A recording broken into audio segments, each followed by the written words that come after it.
Pictures of the King on a visit to Dedham in Colchester, where he ignored questions about the Epstein investigation. Let's listen in.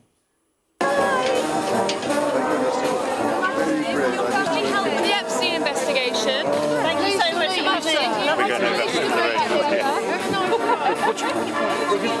coming.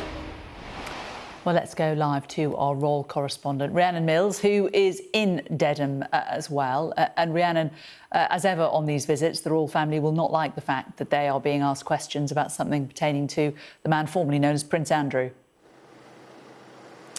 That's right, but it's inevitable. And really, I think as a family, they know that this is what's potentially going to happen. They have been through many difficult periods in terms of family matters, and more often than not they will be thrown a question, but as is the usual case, again the King today deciding to ignore it, because I think for the King and Queen, they would say that their priority today was to meet and greet as many of the people here who turned out. The weather is terrible, and yet people had turned out in their hundreds to come and enjoy what ultimately was meant to be a really nice royal visit, celebrating local pubs, celebrating the local community.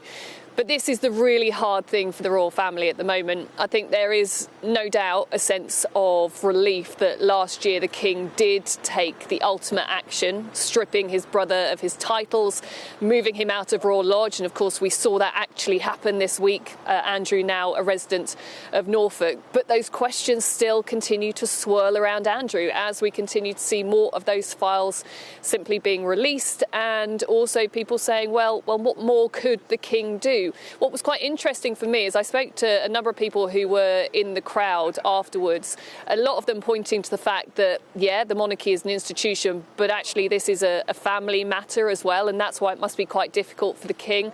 But also saying that ultimately it is Andrew who has those questions to answer. But also some of them saying, look, he hasn't been charged with any criminal offences yet, and in some ways saying, look, we need to see the process unfold and more of those papers being released before final judgments are made in many ways. But yeah, it is no doubt that it continues to be a really difficult time for the King, and certainly speaking to those inside the palace who I'm close to, they have said they don't want it to seem that the royal family are ignoring this. They are not, and in some ways what was helpful for them earlier in the week, and actually the King and Queen are just driving past now, and a wave from then to the few of us who were standing around. But for them, look, that's the whole point about today has been about shining a light on this local community, but also speaking to those inside the palace.